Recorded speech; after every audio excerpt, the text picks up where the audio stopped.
Education. Tonight's session is to talk with folks about our badging and credentialing initiative. And we're excited to have Liz Garofalo, retired Canastota business teacher, with us tonight to talk with us about that program. A couple notes before we get started. First, we have several of our administrators on the call with us tonight, in addition to Mrs. Garofalo. So they're here to answer questions as well. Your microphones should be muted right now, and that's just part of our procedure when we do these kinds of meetings. It helps the whole audience hear the speaker. So we just would ask that you keep them muted for now. Our agenda tonight is to hear from Mr. Becerra in a few minutes, who will introduce Mrs. Garofalo, and then Mrs. Garofalo will share some information with everybody. And there will be an opportunity for the audience to ask questions at the end of the session. So there's different ways you can do that. What we would ask you to do during the session is to use the chat feature in Zoom to post your question. And our Director of Instructional Support Services, Karen Henner, who's on the call, will monitor that chat. And then when we get to the point in the session for questions, she will either ask you if you want to ask your question, or she can ask the question on your behalf. But we will have an opportunity for that at the end. Finally, we are going to record tonight's meeting, and we will post it to our website within the next day or two. So again, welcome. Thanks for joining us tonight, and I will turn things over to Mr. Becerra. Okay, thank you, Mr. Clancy, and welcome to everybody. Thank you for joining us. We appreciate you being here with us. The intention of tonight is to take a brief break from the COVID overload that I know everybody's on. It seems like that's what we talk about 99% of the time, and that's out of necessity. We get that. I personally am on the final day of my quarantine. I'll be able to go back to the office tomorrow. Was not positive, but had an exposure, and so I've done my time in house arrest, and I'm looking forward to getting back into my into the office tomorrow. So again, our intention is to reiterate the fact that even during these tough times when people are dealing with COVID, and certainly education and the world in general looks a lot different than it would in a typical year, there are still good things happening, good things that we're laying the foundation for that are going to benefit the Canastota students and the Canastota community in general for years to come. And so the intention of tonight is to give you a glimpse of what one of these initiatives will be doing for the Canastota school community. So again, as Mr. Clancy noted, it was important for our school, for the Board of Education, specifically for the academic committee, that we continued to share with our community things that we were working on, things that were going to provide students an opportunity to learn. And so we think you're really going to enjoy the presentation that Liz Garofalo is going to take you through tonight. Because we think this initiative really addresses what is important to learning and to overall the overall educational process in the year 2020, soon to be 2021. I've often said, you know, schools really do two things. They do, first of all, they have to do the things that we're required to do, the things that the state says you must do this. This is a requirement. But certainly the second thing that schools should do is do things that just make sense. Things like connecting to the larger community and creating relevance. That's always going to make sense in 2020 or 10 or 20 years from now. And this program that you're going to hear about tonight is certainly relevant in any time. So to sort of set the stage for what we're talking about, I thought it'd be helpful to talk for a minute about what is important for education now. As we know, just in the last 9 or 10 months, certainly education in the world looks a lot different. What are some of the things that are going to be important for schools to adapt to the changing times and really provide the most relevant learning opportunities for students? What does that education really look like in 2020 and beyond? So I had the good fortune a number of years ago to meet a man named Gary Marks, one of the most intelligent people I'd ever had an opportunity to learn from. And Mr. Marks really focusing on what were the trends that were going to be impacting the world, whether they were educational trends or political or economic or geographic, environmental. How do all these factors come together, and what should educational, in this case, for our purposes, what do educational institutions need to be aware of and think about in order to be able to adapt effectively to the changing world? And he came up with 3 very important things that schools should be conscious of when they plan for learning and instruction. He said that, first of all, there has to be a premium on making relevance at the top of the priority list. And that just makes sense. You'd think that's almost common sense, that kids should see the relevance in what they're learning in school. So the initiative you're going to learn about tonight certainly connects schools to the outside world, and that relevance piece is addressed. The second item is that there needs to be flexibility within schools, and where possible, where you can infuse choice in the process, it makes sense that students have choice over their learning. Now, we all know that certain things are mandated by the state. You don't have choice. That's not in school, that's not in life. You don't have unlimited choice to pursue whatever you want or not do certain things. We know that certain things have to happen. But there's a lot of opportunity where we can give students choice, and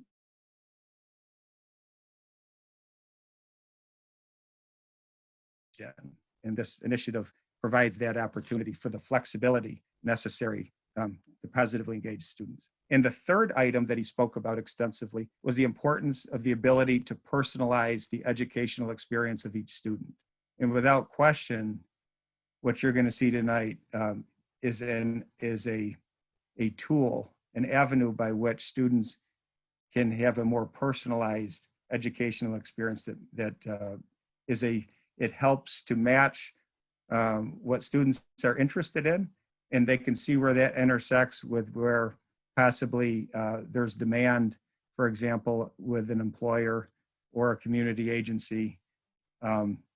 So this level of personalization allows us to make connections. So those are the 3 things that Mark's talked about, and those are the 3 themes that as we continue to roll out this program, we'll continue to revisit. The ideas of relevance, flexibility, and personalization. So this initiative also allows us to break learning into small pieces. Now, why is that important? Well, for one, often, you might have students who are not particularly excited about school. They're not particularly engaged in learning. By breaking learning into smaller pieces, we can start to build positive momentum. If we have learning that is recognized by some kind of, by a teacher, by a business, by a community organization that has some meaning, if it's something that students can earn, maybe in as little as a couple of weeks, that's an opportunity to create some positive momentum. What we're also talking about allows for these small pieces of learning not only to be acknowledged with credentials, but to be stacked so that you can create a pathway into a more specific career long-term. So this program allows for learning to be broken into small pieces. It could just be for that learning alone, just for a small segment of learning, or it could be something that could be a deep dive into a particular career that may occur over the course of several years. So it allows the learning to be whatever it should be, a small piece of learning or something that's very comprehensive and evolved in a real deep dive into a career cluster over time. So rather than continue to talk in generalities, I, at this point, would like to turn it over to Liz Garofalo, who will now be able to give you some specific examples of what this would look like at different levels.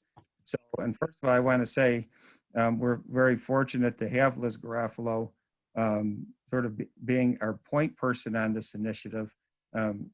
She's the perfect person to be able to lead this type of initiative, because not only is she a longtime business teacher in Canastota, but certainly knows the community well.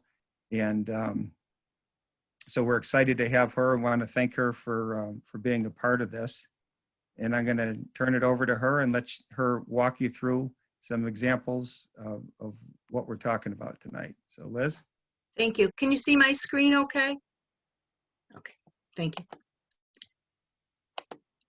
Okay, so this process began last year in September of actually 2019, and then of course it was cut short in March when our schools had to go completely remote. So we've just started up again, and I've come on board to help to develop the badges and get a little bit more specific with the badges. But when they began, businesses and the community members came together with our school district and formed a partnership to start us in the direction of what these badges were going to look like.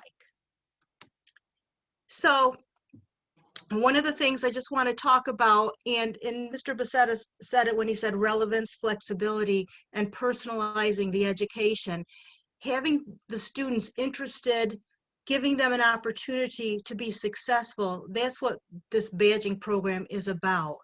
We are still in the working stages and in the process of developing the badges and the entire package so that we can start rolling out micro-credentials probably a little bit at a time, beginning in the second semester of, in January of 21. And we want to empower our students so that they can drive their learning and acquire those necessary skills for either college or career. And working with the businesses in our community, we have gathered information from them to show that we're on the right track. These are the skills that businesses are looking for. These are the skills that will transfer to a successful college experience. We will award badges and credentials to students to publicly confirm that they have met certain competencies, whether they're work-based learning skills, character education, or specific career skills, which I'll get into in a little bit. The digital badges will provide that evidence in a digital backpack, so the students will have that with them so that they can show their colleges and that they can show their future employers as well. And employers and colleges have both responded positively with very positive feedback about the badging program and are very willing to assist us so that we're going in the right direction with what we produce. So the content of the badges will be at the high school level. This is the partnership between the school and the business community, where students will have the opportunity to acquire those work-based learning skills, though we call them the soft skills, those, being on time, being punctual, having good attendance, public speaking, all of those different skills that are so important for success in your career or in college. And we believe that they will be better prepared for the workforce once they go through this program. Our final objective is to actually have a full-blown work-based learning environment where students from our school can actually participate in not only job shadowing experiences, but actual internships where they get some experience in the field of their choice. That's the high school level. At the junior high level, that's where we would like to introduce career exploration. Students, especially at that age, they don't know what careers are out there or what they would be interested in. So showing them all the different career opportunities would be a great way to get them to start thinking. And at the elementary level, this is where we introduce the students to badging. And we're going to do that by introducing them to character trait lessons. And the hope of that, not only to develop character, but to familiarize the students with what the badges are and what the badging program is. So when they get up into the higher level grades, they say, oh, I remember completing a badge in 2nd grade, so I know what it is. So it's kind of familiarizing them with that. So at the elementary level, like I said, we're going to be talking about the character lessons based on the 6 pillars of character, and we've developed 1 character lesson per year, although when we get into 4, 5, and 6, we've got a few more activities for the students. So this is what we have planned for each grade level. So for kindergarten, the kindness badge will be introduced, and these are introduced by workbooks that the students will have an opportunity to complete, submit, and then be awarded their badge. Last year, the kindness badge was rolled out to all of our students in the elementary level, so you might be familiar with that. We are going to gear that kindness toward kindergarten and then introduce different badges in each grade level. So in grade 1, the lesson will be on respect, grade 2 will be fairness, and grade 3 will be responsibility. Now in grades 4 through 6, we have several opportunities for our students to achieve badges. Some of these already are in progress. The goal setting, the SMART goal setting is in progress right now, and the local history is in progress with Liz Metzger and Beth Totten from the Canastota Public Library. A couple others that we are developing: leadership, positivity, and citizenship. Then in junior high, this is where we will introduce local history, but in addition to that, the big focus is going to be that career exploration piece. A lot of our students in 7th and 8th grade already do career research, but we'll introduce them to more elaborate research to actually go through the different careers that are out there and the different occupations that they could be employed in the future. At the senior level, the first 4 badges are already completed. They are the interpersonal skills, personal qualities and attributes, professional competencies, and aspects of business and industry. And these are those soft skills, those employability skills that businesses in the community are looking for. And each section will have different tasks and different competencies. So for example, the interpersonal skills, there are competencies that were developed last year by the group that met up until March that are based on state and national standards. So what I have done is I have developed activities and lessons to support each of those competencies. So a student will have flexibility in choosing which lessons and which activities they want to participate in. And the lessons could be as simple as watching a PowerPoint presentation and answering questions about the PowerPoint, or reading an article about technology in the workplace and writing a paper about it. So there's opportunities to watch PowerPoints, do worksheets, to do research, do some public speaking, presentations. The flexibility is there, giving the students the opportunity to find their comfort zones and do what they would like to do to show that they are competent in these areas. Now, additional badges that I'll be working on as we go through the program are student life and community service. I'm a big proponent of community service and our students being involved in extracurricular activities and giving back to their community. So I will be working on these 2 badges pretty soon. And one of the ideas is to have a senior legacy badge that maybe can be based on these 2 badges, where the students will actually produce some type of project as they graduate. Now, the work-based learning credential is going to be the credential that the students are going to showcase once they've completed those 4 preliminary badges, and then they will go into career-specific type of badges. For example, if a student is interested in finance, they're going to have a focus and a concentration on the world of finance. If they're interested in manufacturing, the same thing. So we will be developing credentials based on each of those areas, and I'll show you what those areas are. These are the 16 career cluster areas. These are the national career clusters, and we are developing our work-based learning around these, and some of them have already begun and are pretty close to being completed. For example, finance, we have already completed. Law and public safety and corrections, the criteria for those are done. And I think manufacturing is done as well. So we'll be developing those so that a student can have career-specific skills that they can start to acquire while they're still in high school. And, you know, our hope is that colleges will look favorably on the credentialing. So far, the feedback we have been receiving from colleges is very positive. My future goal is to work with colleges to maybe get some type of credit-bearing badges. So the opportunity is there. We are just in the beginning stage of the process, but I think we've come a long way in a short period of time, and I'm very excited about this program. It's so good for our students to be able to get out into our working community and to see what really goes on. So that's the presentation. If anyone has questions, we would be happy to take a look at those. Thank you.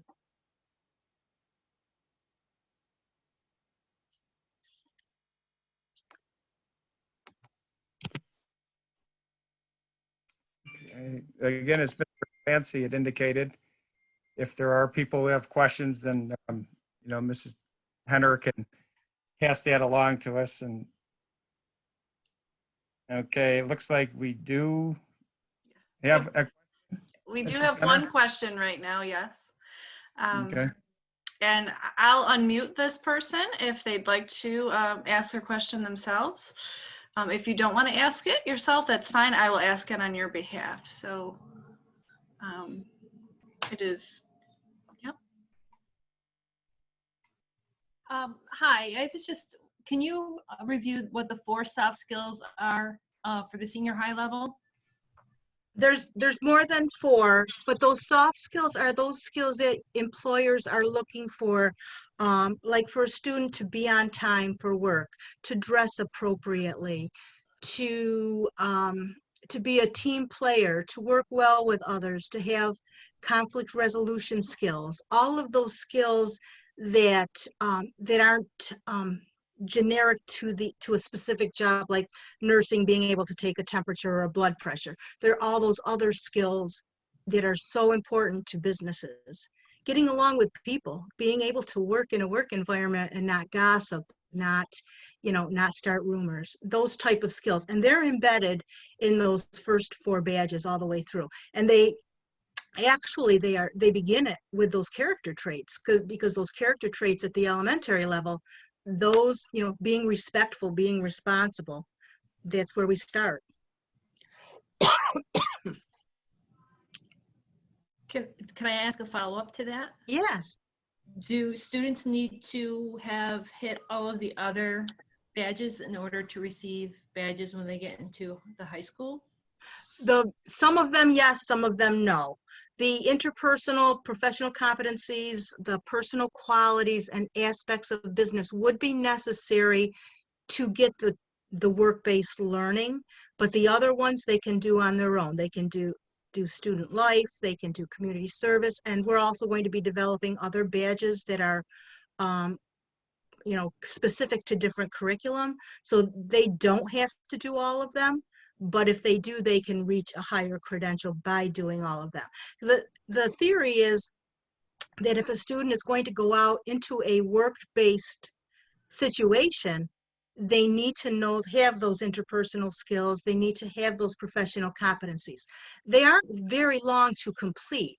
They're pretty easy it's very easy for them to succeed in fulfilling the requirements. A student probably could do them in 2 weeks to a month and have one of those badges. Okay, thank you. You're I'm all welcome. set. Thank you. Thank you for the question. And again, I think it's important to point out, as Ms. Garofalo just was stating, these credentials and badges can be used very flexibly, so that you could be plugging into something that already exists. For example, a partner business might develop a multi-step pathway that that students can earn that's very defined and sort of created in advance. But long term, we're also going to use this as a way for students to create their own pathway.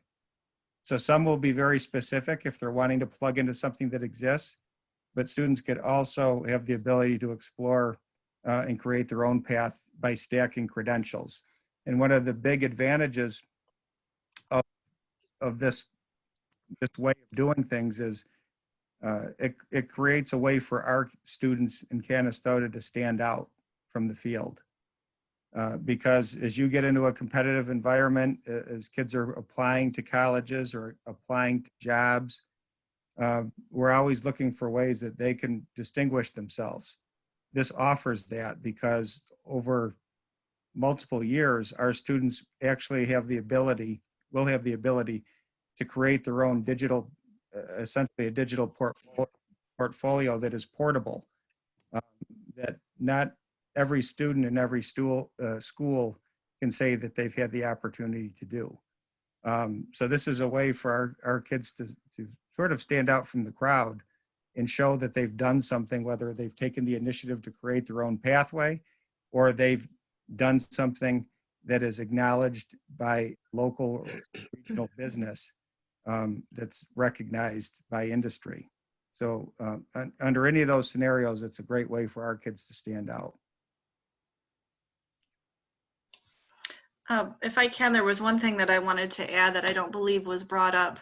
So, you know, the ultimate goal is for students to become involved in this at an early age as the program gets to be more developed. And it's to expose students to, you know, a variety of different careers and job opportunities that they could have when they leave our doors. Speaking as a parent from that perspective, my daughter being 19 and in college, thought she knew what she wanted to do when she went, and now she's there and is really having great struggle deciding what she wants to do next. And I think that as a society, we put an awful lot of emphasis on students knowing what they want to do for the rest of their lives when they leave high school. And that's a really big decision to make. So one, it's kind of twofold. You know, we're trying to give kids more opportunities to be exposed to a wider berth of jobs and careers, but at the same time, giving them the opportunity to work towards one or two of those career clusters. And maybe by the end of high school, they might not know what exactly they want to do, but it's important, just as important for them to know what they don't want to do when they leave our doors. A lot of kids will think that, you know, going into a CTE program at our regional BOCES is what they want to do. And it's a program they think that they're going to be successful and enjoy. And then they get there and realize that it's not for them. And they end up spending, you know, the better part of their junior and senior years doing something that they don't want to do. So this is really a program designed to enhance that experience for the kids when it comes time for them to perhaps go into a CTE program at BOCES. We're not taking over or taking away from that program. We're really trying to front load that so that kids have a better understanding and know a little bit more about the program perhaps that they might want to enter when they get to BOCES. That's a very important point that Mrs. Henner just made, because that is one of the most common questions initially when we talk about this concept. Is some people say, well, geez, it sounds like you're becoming a BOCES. And actually, we are not. We are very complementary to what BOCES offers. As Ms. Henner stated, this type of program creates a more informed student if they were to decide to go down the path of a CTE experience at BOCES, potentially as a junior or senior, or they're interested in a New Visions program. These create multiple pathways into those types of specific, you know, industry or industry recognized opportunities through BOCES. So that's an important point. So I'm glad you brought that up. We do have another question that came in, so I'm going to ask this person. It says Darren on his screen name. If he'd like to ask his question, I'm asking you to unmute. I was just wondering if certain badges were going to be a requirement for graduation.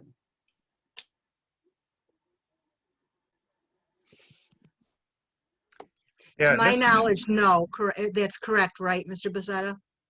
These are Correct. something additional, so Yeah. not required. Correct. I think there will be several things already present in the curriculum that our students, are taking every day.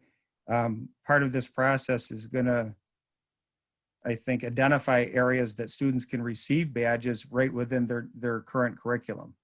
But at this point, there's certainly nothing in place at this point to add an additional requirement that a student would have to meet. Okay. Really to supplement and make connections within what we already offer.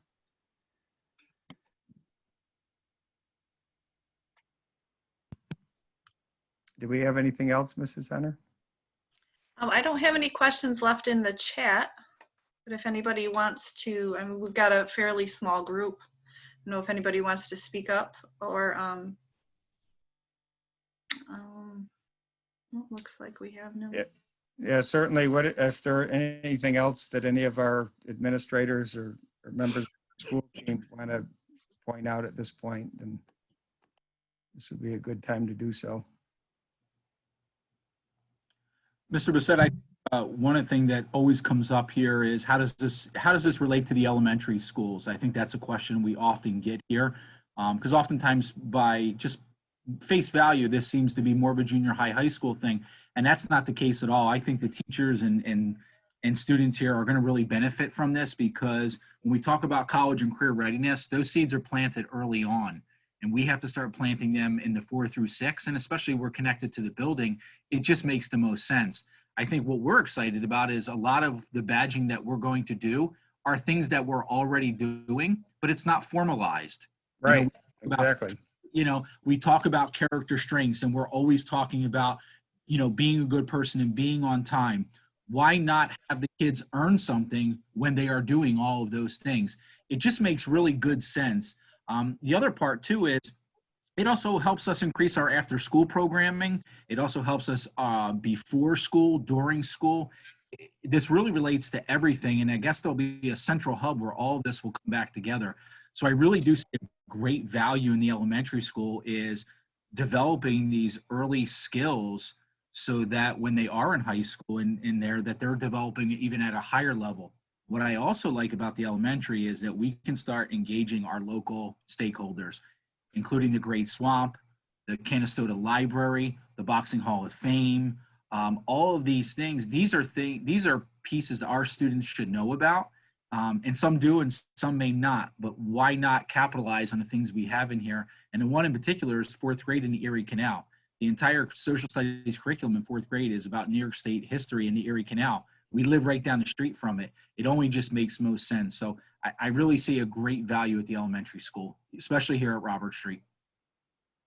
Absolutely. And a good point that Mr. Faustino makes is a lot of the stuff already is in existence. Why not credential it, acknowledge it, and allow people to stack those various competencies together to create something that's maybe leads to whether it's a career pathway or whether it's a community organization, also to local municipalities. At times, this could be an avenue for students to be able to solve a problem that is a regional problem. And how great would that be if students are actually working on real world challenges and solving some of those challenges. And I think it was mentioned earlier by Mrs. Garofalo that, we're also working on creating the opportunity for students to earn credentials acknowledged by the colleges, or even if they could sequence together multiple credentials, could even lead to college credit while they're still in school. So another terrific connection to life after they leave Canastota Central Schools. And I think Ms. Garofalo also mentioned these types of opportunities can also lead to local employment options. And our intention is to have a functional work-based learning platform for our students to plug into, which can certainly open up a lot of doors for our students while they're still in high school. Other thoughts from other members of our school team? Just the word that was hanging on the tip of my tongue, and Ms. Henry said it, was exposure. Exposure is critical, especially as kids, grow into the secondary level, as far as, what opportunities are out there and how they're going to gain some experiences. So the key word, from my seat when I'm working with kids is exposure and experience. So the more exposure we get, the more kids can get it, can get their name and their likeness out there, for that matter, and learn about what it is that they want to do or not want to do. It just benefits the kid, and then as it has been suggested, it benefits the community. So it's all around a great opportunity for our community. And then as we really get rolling, it will I think the plan is to expand it into other areas and more exposure. So, and that's an really important point as well, because it really takes the limitations off of what kids can learn. It doesn't have to just plug into a specific class. It can be beyond. We can, we'll be able to structure things so that you can take any number of detours, I guess, as you're exploring different career clusters that Ms. Garofalo described. You can personalize it then at the end.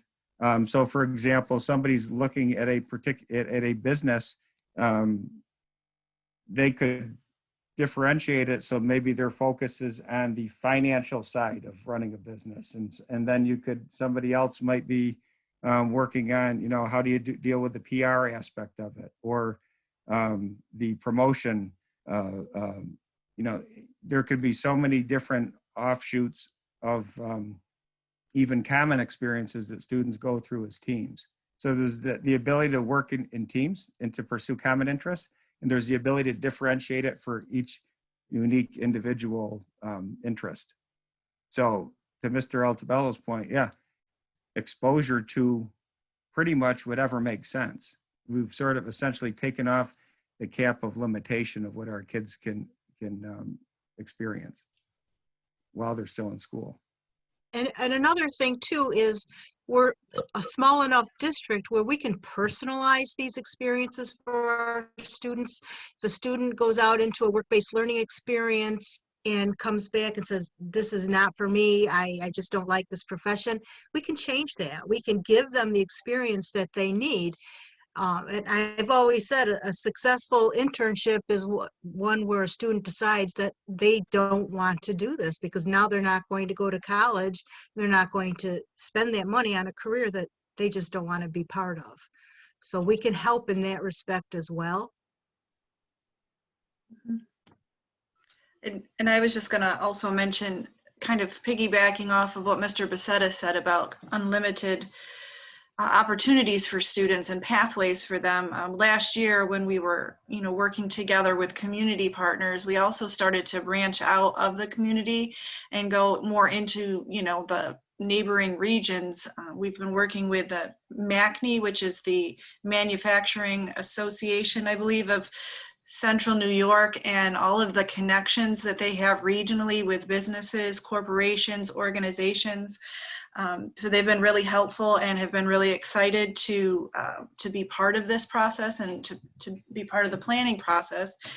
Also, there's a organization located out of Syracuse that's called the Center State CEO, I believe, and their mission is to help adults who have graduated from high school, have gone out into the workforce and have not been successful or have lost their job and they need help finding a new job. And they're finding that the folks that have graduated high school and are looking for those jobs need all of those skills that we're hoping to be able to give to our kids through this program. When Mrs. Garofalo mentioned the soft skills or the universal employability skills, that it's really hard to to get in touch with adults and well, I guess young adults after they've graduated high school and try to get them into a program that's going to help them be more successful. And we have kind of, you know, an audience at our disposal here with students in K through 12 that we can try to have this positive influence on moving forward and getting them ready for the future. And we do have another question. It was somebody that asked earlier, so I'm going to unmute her and ask her to go ahead and ask her question. Thank you. I'm just curious, do you have to maintain a certain average to have or stay in an internship? For example, you know, when back in the day when I was in school, only if you had a high average, you can do the internship, you can have the work study program. So I was just curious to see if this is for all students, no matter averages, or is it average dependent? As far as I know, it would be for all students. I could be wrong on that depending on the criteria, but I don't see anything that would forbid a student from being part of it. A student who maybe does not do well in math, but maybe wants to work in emergency medicine, maybe that math, I'm not, you know, belittling math at all whatsoever, but maybe having that work experience is going to be what makes this student successful. So right now, I don't see anything holding them up. I mean, of course, if a student is failing subjects and not able to participate or go out of school, that's a different story.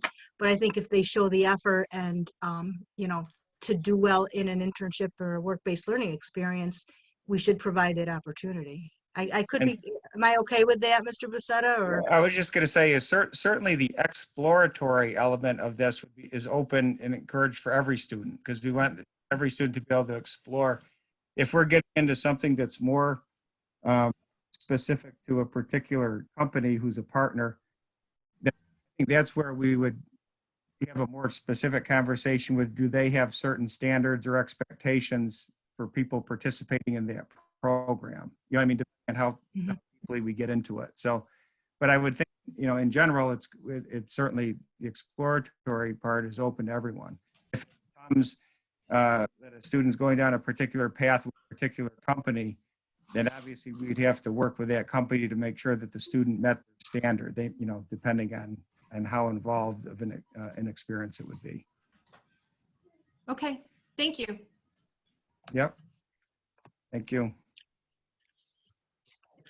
And the opportunity for students to network with business professionals, whether they end up going to college, going right into the workforce, they're going to meet people in their professions that are going to be people that will maybe write a letter of recommendation or give a reference to a future company. So we're setting that up for these students so that we're helping them to become more successful in the future.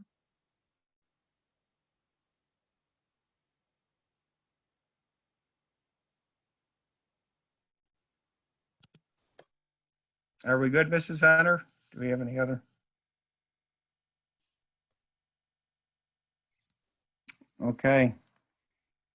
Well, we appreciate everybody joining us tonight. Again, we look at this as this is just really an initial attempt to start getting the word out that this is something that's happening, that's underway in Canastota. The nice thing is this will be here to stay. This is something that's going to benefit the school, our students for years to come. It obviously, something of this magnitude takes a while to implement. And so we've been working, you know, behind the scenes for a while now. Certainly there were some challenges related to COVID that slowed us down because we were starting to, you know, make some progress last year and then things sort of went on hold. But we wanted to send the message that this is important. And despite the challenges that we are dealing with now, it's important enough that we're still going to continue pushing forward. We wanted to give you a taste of what the capabilities of the program are. And as we get into the new year, certainly we'll schedule more of these types of informational sessions. Some can be more pinpointed to certain levels.